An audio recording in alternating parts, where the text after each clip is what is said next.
Hello students, welcome back to your EVS class. How are you all? I hope you all are doing very good in the pink of your health. And students, we are here again for our EVS class, and today we have a chapter number 16 and name of the chapter is pollution in our environment. तो बच्चों, इस chapter में हम पढ़ने वाले हैं कि किस तरीके से हमारे एनवायरमेंट में जो पोल्यूशन है वो डे बाय डे इंक्रीज करता जाता है, उसके सब्सटेंसेस क्या है, इसके कॉजेस क्या है और हम इससे कैसे अपने आप को अपने एनवायरमेंट को प्रिवेंट कर सकते हैं. So students, let's start the chapter without any delay. So here before the chapter we have a warm up activity and it is here: collect some vegetable peel, plastic bags, waste paper and plastic bottles. Dig a hole in soil. मतलब सारे collect करके आप एक जमीन में गड्ढा खोदेंगे. Put the waste that you have collected into the hole and burn them. इकट्ठा करके सबको बच्चों जला दो. फिर what do you think will happen? Discuss with your teacher. और वो बच्चों उसको जलाते हो जब तो क्या होता है? I hope बच्चों उसमें मुझे पक्का पता है कि उसमें क्या निकलेगा. ऐसे पोल्यूटेंट निकलेंगे बच्चों जो हमारे एयर में, हमारे एनवायरमेंट में मिल जाएंगे और हमारे एयर और एनवायरमेंट को बहुत ज्यादा pollute करने वाले हैं. So students, here let's start the chapter. So here first of all let's understand the meaning of pollution. What is pollution? So we use material and man-made resources in a number of way to make our life easy and comfortable. हम क्या करते हैं बच्चों, natural है और man made जो resources है उनका यूज करते हैं अपनी लाइफ को बहुत कंफर्टेबल और बहुत यूजफुल बनाने के लिए. So the books that we read, the shoes that we wear, the food that we eat, the vehicle that we use to commute, the furniture that we use and the computers that we operate are all made from these resources. तो बच्चों वो सारी चीजें जो हम use करते हैं वो सब किससे, ह्यूमन मेड और नेचुरल रिसोर्सेज दोनों से मिलकर के ही बनी है. जैसे कि जो हम खाना खाते हैं, जो हम कपड़े पहनते हैं, जो हम शूज पहनते हैं, जो हम व्हीकल चलाते हैं अपने कम्यूट करने के लिए, जो हम ऑपरेट करते हैं कंप्यूटर्स एंड ऑल को, ये सारे किससे बने, यही सब इन्हीं दोनों रिसोर्सेज से मिलकर के बने हुए हैं. सो are ever growing needs lead to excessive uses of these resources and damages our environment. और बच्चों हमारी जो एवर ग्रोइंग जो स्पीड है और जो हमारी नीड्स जो बढ़ती जा रही है इनको यूज करने की, और इसमें क्या करते जा रहे हैं बच्चों, ये हमें जो हमारा डैमेज है हमारे एनवायरनमेंट को ये अच्छे से अच्छे डेली डैमेज कर रहे हैं, हर घंटे में डैमेज कर रहे हैं. हम जितना इनका यूज कर रहे हैं बच्चों उतना ही हमारे एनवायरनमेंट को डैमेज और पोल्यूट करते जा रहे हैं. So here ever growing needs led to expensive uses of these resources and damages our environment. अब लगातार और बहुत ज्यादा यूज करने से इन सारे जो हमारे रिसोर्सेज हैं इनसे क्या होता है बच्चों, हमारे जो डैमेज पहुंचाती है हमारे एनवायरनमेंट को, हमारे आस पड़ोस के जो वातावरण है उसको. और when we manufacture things, when we manufacture these indiscriminately and जब हम ये सारी चीजों को बिना किसी भेदभाव के लगातार बनाते ही जाते हैं तो क्या होता है, and then discard them carelessly, we cause pollution of air, water and soil. और बच्चों जब हम उनको अपना नीड खत्म उसके बाद उसको हम क्या कर सकते हैं बच्चों, केयरलेसली उसको हम डिस्कार्ड भी करते हैं. तो क्या होता है, इससे हमारे जो एयर है, वाटर है और सॉइल है ये तीनों ही पोल्यूट हो जाती है, गंदी हो जाती हैं. So here students, after we have no more books. So our environment is made up of living and non-living things. The living things in nature are plants, plants जिसको हम फ्लोरा कैटेगरी में रखते हैं, एंड एनिमल जिसको fauna category में रखते हैं. मतलब बच्चों जो फ्लोरा एंड फौना से मिलकर के क्या बनाया हमारा एनवायरनमेंट. और इसमें क्या है बच्चों, लिविंग थिंग्स भी, नॉन लिविंग थिंग्स भी. और लिविंग थिंग्स में क्या आता है, एनिमल्स. और जो प्लांट्स होते हैं उनको फ्लोरा बोलते हैं और एनिमल्स होते हैं उनको फौना बोलते हैं. So here next, the non living things comprise of air, water, rocks, mineral and soil. Collectively they are our natural resources. तो बच्चों हमारे नेचुरल रिसोर्सेज कौन है नॉन लिविंग थिंग्स में, हमारे एनवायरनमेंट में बच्चों क्या, एयर है, वाटर है, रॉक्स, मिनरल्स है, सॉइल है, ये सब क्या कलेक्टिवली इनको क्या बोलते हैं, हमारे नेचुरल रिसोर्सेज बोलते हैं हम इनको, है ना. So here next we have air pollution. So we need clean air to breathe, but due to our negligence air is getting polluted in the town and cities. और बच्चों जैसे हमारी लापरवाही है, हम जिस तरीके से उसको दोहन कर रहे हैं एयर का, उस तरीके से हमारी जो हवा है वो प्रदूषित होती जा रही है। और हमें साफ स्वच्छ हवा चाहिए सांस लेने के लिए। ठीक है students, and here we can see in this picture, this is the picture of air pollution. किसकी पिक्चर है बच्चों? ये एयर पोल्यूशन की पिक्चर है। So the poisonous gases like carbon dioxide given out by a vehicle and factories mix with the clean air and pollute it। जो gases, जो poisonous gases होती हैं बच्चों, जो कार्बन डाइऑक्साइड हो गए एंड ऑल, जो बाकी जहरीली गैसेस है वो क्या है? व्हीकल से और फैक्ट्रीज के धुएं में के रूप में निकल के बाहर आती हैं और हमारी जो स्वच्छ हवा है उससे मिल जाती है और हमारे एयर को पोल्यूट कर देती है, गंदा कर देती हैं। So bursting crackers during Diwali also pollutes the air. जो हम दिवाली पे क्रैकर्स जलाते हैं बच्चों, उससे भी क्या होता है? हमारे जो हवा है वो प्रदूषित होती है, पोल्यूट होती है। When farmers burn agricultural waste, then that also causes pollution। जब फार्मर्स होते हैं जो एग्रीकल्चर वेस्ट को जब जलाते हैं तभी भी क्या होता है बच्चों? एयर पोल्यूशन बहुत ज्यादा होता है। This polluted air causes breathing problem. और जो बच्चों ये एयर कॉजेज होती है, एयर पोल्यूशन, वो क्या करती है? ब्रीदिंग प्रॉब्लम को जन्म देती है। Irritates the eyes and causes other health problem to the living beings. और आईज में चुभती है, इरिटेट करती है, और बाकी जो अदर लिविंग बींग्स है उनको भी बहुत ज्यादा इफेक्ट करती है उनकी लाइफ को, है ना। And be an environmental cop and lower air pollution to do so follow the given habits। तो बच्चों एक जो environmental जो सपोर्टर है और उसके लिए आप जो एयर पोल्यूशन को कम करना चाहते हैं, उसके लिए आप कुछ ऐसे स्टेप्स है जो फॉलो करके एयर पोल्यूशन को कम करने में अपना कंट्रीब्यूशन दे सकते हैं। तो लेट्स सी वो क्या है। So here walk for short distance और यूज अ साइकिल। मतलब छोटे डिस्टेंस के लिए वॉक कीजिए या फिर साइकिल यूज कीजिए। Ask your father to switch off the car engine at the red light. Red light पर जो कार का इंजन है उसको बंद करने के लिए अपने पिताजी को बोलिए।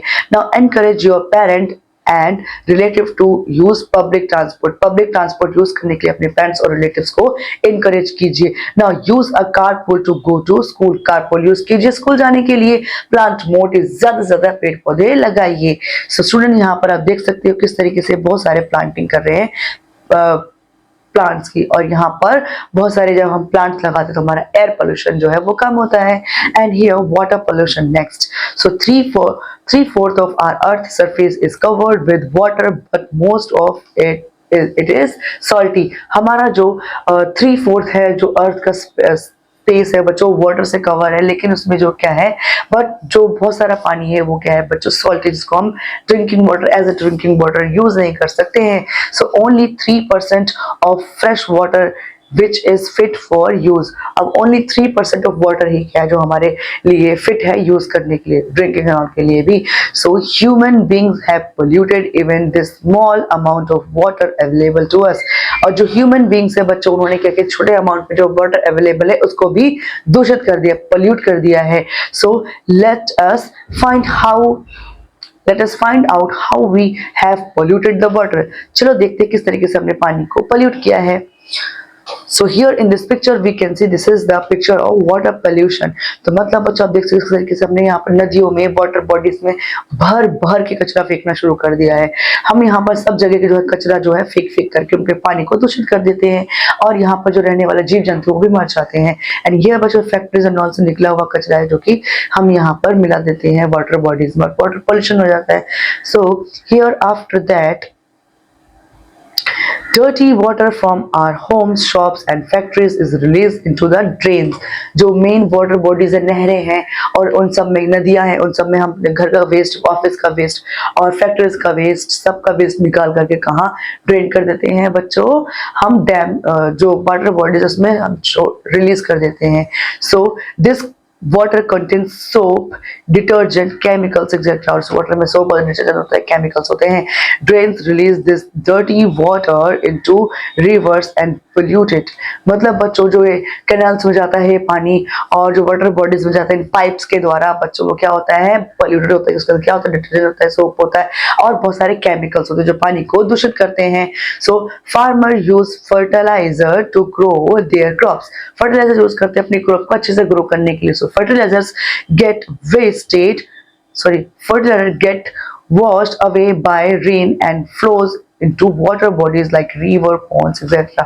अब बारिश से वो धुल दिया जाता है, वो जो आपका जो भी यहाँ पर फर्टिलाइजर डाला जाता है और वो पानी में चला जाता है, कौन सा रिवर वाटर में, पॉन्ड्स में और स्ट्रीम्स में etcetera. So all this pollutes the water. ये सब क्या करते हैं बच्चों, पानी को दूषित करते हैं, पोल्यूट करते हैं.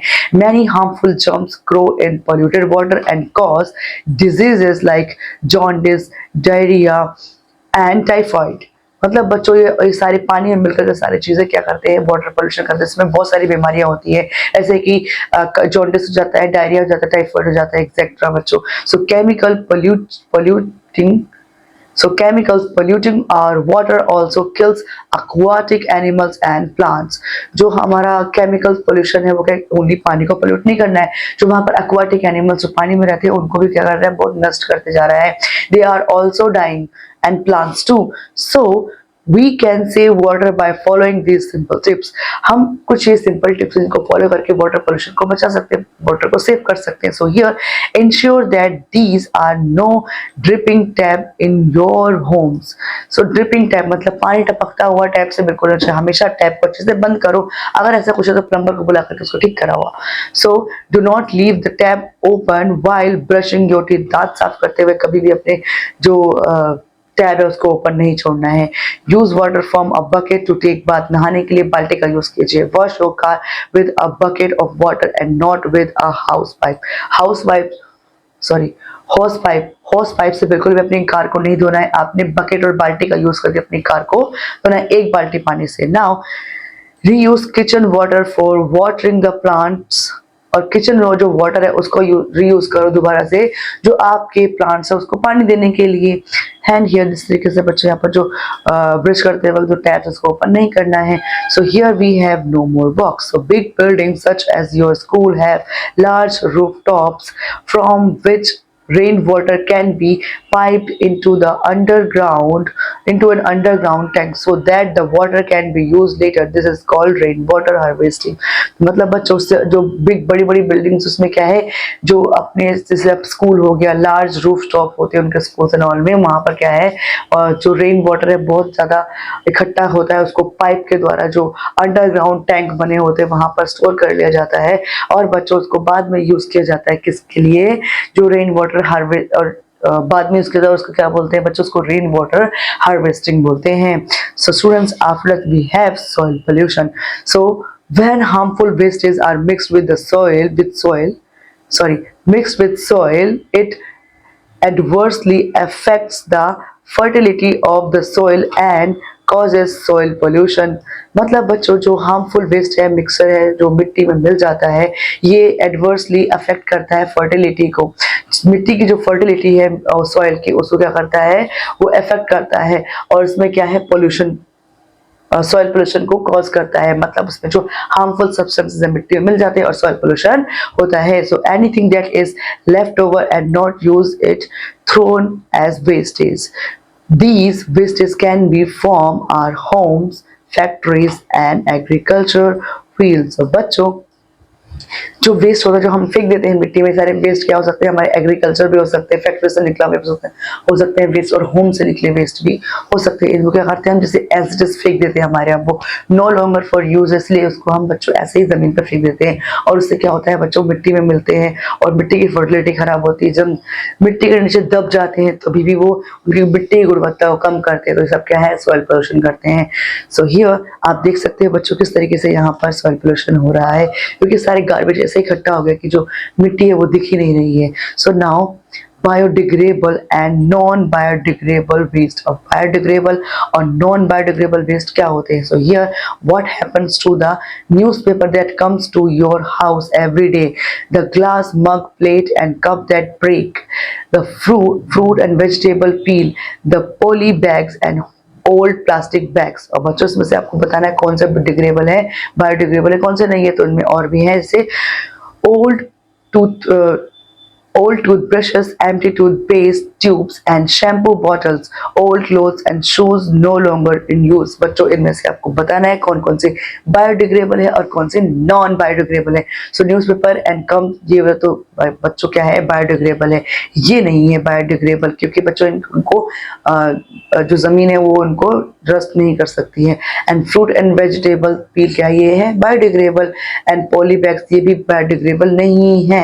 एंड हेयर टूथपेस्ट ये भी बायोडिग्रेडेबल जो है बच्चों नहीं है। And here old clothes and shoes ये भी क्या है बच्चों बायोडिग्रेडेबल समटाइम्स होते हैं समटाइम्स नहीं होते। उसके जो मटेरियल है उस पर डिपेंड करता है कि कौन से मटेरियल से बना हुआ है। So here we have some of these waste like vegetable peel, fruits and newspaper decay quickly and mix with soil। तो मतलब बच्चों जो कुछ ऐसे वेस्ट जैसे वेजिटेबल पील हो गया, फ्रूट्स हो गया एंड न्यूज़पेपर हो गया और डिके क्विकली, और वो बहुत जल्दी क्या हो जाते हैं डिके हो जाते हैं, मतलब मिट्टी में मिल जाते हैं, ठीक है, पच जाते हैं। These are called biodegradable waste, और ये क्या हो जाते हैं बच्चों बायोडिग्रेडेबल वेस्ट, जो हमने अभी समझा है। So all the food waste, parts of plant, pencils, shaving, animal, human dung are biodegradable waste। तो बच्चों ये सब क्या है बायोडिग्रेडेबल वेस्ट है, मतलब कि मिट्टी में आराम से खाद के रूप में बन जाते हैं, ये मिक्स हो जाते हैं सॉइल में।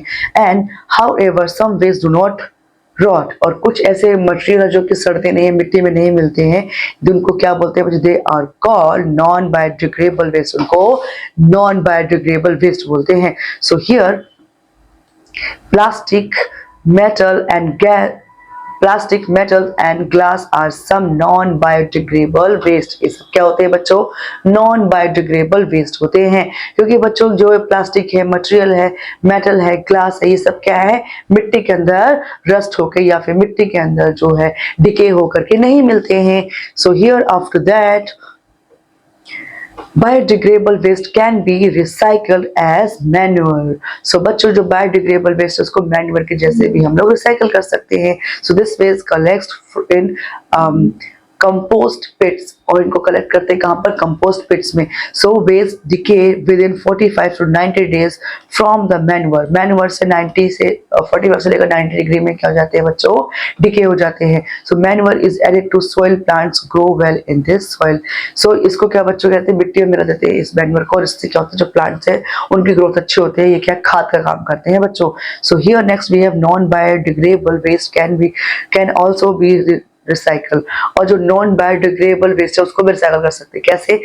इन recycling the waste is treated so that it can be reused, और जो उसको इस तरीके से ट्रीट किया जाता है जिससे कि उसको जो नए प्रोडक्ट्स है उस वेस्ट से बनाया जा सके, उससे उसको हम उस मटेरियल का दोबारा से रीयूज कर सकें।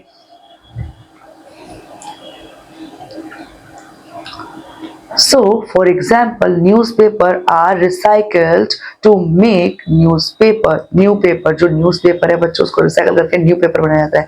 Plastic is recycle to make cheap buckets, जो प्लास्टिक है उसको रिसाइकल करके जो सस्ती बाल्टियां वो बनाई जाती हैं। And mugs and toys and glass is recycle to make new glass object, और जो मग्स है, टॉयज है और ग्लास है वो रिसाइकल करके न्यू जो ऑब्जेक्ट्स है ग्लास के वो बनाए जाते हैं। Metal and rubbers are also recycled, metal है रबर उनका भी रिसाइकल किया जाता है बच्चों। After we have some a box no more, so an apple takes around a month to break down while a can take around 300 to 400 years to break down। तो मतलब बच्चों जो एप्पल है वो क्या करता है उसको क्या चाहिए 1 महीना चाहिए ब्रेक डाउन होने के डिके होने के लिए, लेकिन जो एक कैन है उसको चाहिए 300 से 400 इयर्स डिके होने के लिए, बहुत लंबा प्रोसेस चाहिए। तो बच्चों इसीलिए उसको हम नॉन बायोडिग्रेडेबल कैटेगरी में रखते हैं। So here next we have how can we save the environment. हम अपने एनवायरमेंट को किस तरीके से बचा सकते हैं। Let's understand we can help in saving our environment by following this 3 R को हम फॉलो करके जो अपने एनवायरमेंट को सेव कर सकते हैं। What are the R's? There are reuse, reduce and recycle. और 3 आर कौन कौन से है बच्चों? रीयूज करना मतलब दोबारा यूज करना, और रिड्यूस करना मतलब उसको कम यूज करना, और रिसाइकल करना मतलब उसको दोबारा यूज करना। ये 3 आर्स के की पॉलिसी हम जब अपनाते हैं तो हम अपने एनवायरनमेंट को सेव कर सकते हैं पोल्यूशन से। सो नाउ बच्चों we have first reduce. So use less, choice the things that can be used again. For example, use clothes, towel, handkerchiefs instead of tissue paper. Only buy what you need. मतलब बच्चों आप ऐसी चीजों का use करो जिसका मतलब जिसको दोबारा यूज कर सकते हो। जैसे कि आप टिश्यू पेपर की जगह कपड़े का यूज करो, क्लोथ का, टॉवल का, हैंकरशिप का यूज करो, जिसको आप धो करके दोबारा से यूज में ला सकते हो, क्योंकि पेपर को दोबारा यूज में नहीं ला सकते हो, ठीक है। और जितना आपको चाहिए केवल और केवल उतना ही खरीदो, not more than your need, don't buy. So now reuse. So find the new way to use things before you throw them. For example, old textbooks can be given to the library, or old toys or clothes can be given to an or given to orphanages or charity organism. They can be used by needy. तो मतलब बच्चों जो reuse है वो कैसे होता है, जो थिंग्स को आपने यूज कर लिया उसको दोबारा से यूज किया जाए, उसको फेंका ना जाए। जैसे कि आपने ओल्ड आपकी बुक्स है, ओल्ड कपड़े लाइब्रेरी में, आप ओल्ड बुक्स लाइब्रेरी में दे दीजिए क्योंकि दूसरे के काम आ सकती है। और जो पुराने खिलौने हैं आपके, क्लोथ्स है आपके, उनको किसी ऑर्फनेज में या किसी चैरिटी ऑर्गेनिज्म में दे दिया जाए, जिनसे कि कोई नीडी जरूरतमंद उनको दोबारा से अपने यूज में ला पाएगा। सो after that we have recycle. So as discussed, our waste can be recycled to be used again. जैसे हमने ऊपर समझा है बच्चों के जो वेस्ट है उसको दोबारा से रिसाइकल करके कुछ नई चीज बना करके उसको फिर से यूज में लाया जा सकता है, रिसाइकल कहते हैं। सो बच्चों after that we have trees are helpful. अब trees कैसे helpful है pollution को reduce करने में बच्चों? So here if the environment has to be saved, we will have to save our forest and trees. अगर हमें environment को बचाना है तो अपने trees को, अपने forest को बचाना बहुत जरूरी है। So here trees are our helpers and friends. Trees क्या है बच्चों? हमारे helpers है और हमारे friends है। So trees are useful to us in many ways. बहुत तरीके से trees हमारे लिए useful है। So their roots hold the soil firmly and prevent it from getting washed away in rain and floods. So जो पेड़, जो मिट्टी है बच्चों, और जो रूट है पेड़ की, मिट्टी को पकड़ के रखते हैं पेड़, और जब भी बारिश होती है, फ्लड आता है, तो उनको वो बहने नहीं देते, मिट्टी को अपनी जड़ों से जकड़ के रखते हैं, मिट्टी के कटाव को रोकने में हेल्प करते हैं, प्रिवेंट करते हैं। So they help in making rain, और बारिश करने में भी हेल्पफुल है बच्चों पेड़। So they also release oxygen which we use to breathe, और वो बच्चों ऑक्सीजन भी रिलीज करते जो कि हम यूज करते हैं सांस लेने के लिए। So here how to save our trees. So हम अपने ट्रीज को कैसे, अपने प्लांट्स को सेव कर सकते हैं। So here we should not cut trees, हमें पेड़ पौधे बिल्कुल भी नहीं काटने चाहिए। So if we cut them for our use, अगर हम अपने यूज के लिए उन्हें काटते हैं, we should plant more trees then what we cut, हमें उससे ज्यादा प्लांट करने होंगे ट्री जितने हमने कट किए हैं, अगर आपको एनवायरनमेंट को हेल्दी रखना और पॉल्यूशन फ्री रखना है तो। सो हियर नेक्स्ट वी है paper is made from trees. Paper किससे बनता है बच्चों? ट्रीज से बनता है। We should not waste paper, हमें पेपर बिल्कुल वेस्ट नहीं करना चाहिए। Do not take printouts unnecessary, आपको जो बिना फालतू के अननेसेसरी बिना यूज वाले प्रिंट आउट्स उनको रैपिडली नहीं निकालना चाहिए। And in villages people use would of trees as fuel to make food. They should use other forms of fuel such as LPG. जो गांव वाले लोग हैं, गांव या रूरल एरियाज में जो लोग हैं बच्चों, वो खाना पकाने के लिए लकड़ी को जला करके उसका यूज करते हैं, एज ए फ्यूल उसको यूज करते हैं। और बच्चों इससे क्या होता है, एयर पोल्यूशन होता है। तो इसके जगह पर क्या यूज करना चाहिए? एलपीजी गैस का यूज करना चाहिए। तो दूसरे ऑप्शन है जिसे गोबर गैस भी हो गई है, उसको यूज कर सकते हैं पोल्यूशन को कम करने के लिए, ठीक है। And after chapter we have some keywords. So environment क्या होता है बच्चों? So the surroundings in which plants, animals and human live is called environment. So biodegradable, what is biodegradable? Waste that can rot, जो सड़ सकते हैं, decay हो सकते हैं। नाउ नॉन बायोडिग्रेडेबल वेस्ट क्या होते हैं? So waste that can not rot, ऐसे वेस्ट बचो जो रोट नहीं हो सकते, जो सड़ नहीं सकते हैं. सो रेन वाटर हार्वेस्टिंग, और रेन वाटर हार्वेस्टिंग क्या है बच्चों? सो टेक्निक है, सो technique use for collecting, storing and using rain water for reuse. मतलब बच्चों जो टेक्निक्स होती है यूज किए जाते हैं कलेक्ट करने के लिए, पानी को स्टोर किया जाता है, रेन वाटर का यूज करके रेन वाटर को इकट्ठा किया जाता है फॉर द फर्दर यूज, आने वाले समय के लिए, उसको क्या बोलते हैं बच्चों? रेन वाटर हार्वेस्टिंग बोलते हैं. और इसमें अंडरग्राउंड टैंक्स बना करके भी इसे यूज किया जाता है. सो बच्चों let's sum up the chapter with these points. So our environment is made up of living and non-living things. हमारा environment है बच्चों living और non-living things से मिलकर के बना है. So human being depend on the natural resources for their daily needs. daily needs के लिए जो human है वो natural resources पर ही mostly depend है. So man pollutes air, water and soil. Man only pollutes air, water and soil and plants more trees to save the environment. अगर आपको अपने environment को बचाना है बच्चों तो बहुत ज्यादा मात्रा में प्लांट्स लगाने होंगे. सो यूज बायोडिग्रेडेबल मटेरियल, और हमेशा अपने यूज के जो मटेरियल आप यूज कर रहे हो तो कोशिश करो कि आप मोस्टली बायोडिग्रेडेबल मटेरियल को ही यूज करो. सो बच्चों in this chapter, in this class, that's all. I hope you understood and enjoyed the chapter. You have understood the kind of pollution and how we are polluting our environment and how we can save our environment from the pollution. So students, I'll see you in the next class. Till then, study hard. Take care. Bye bye.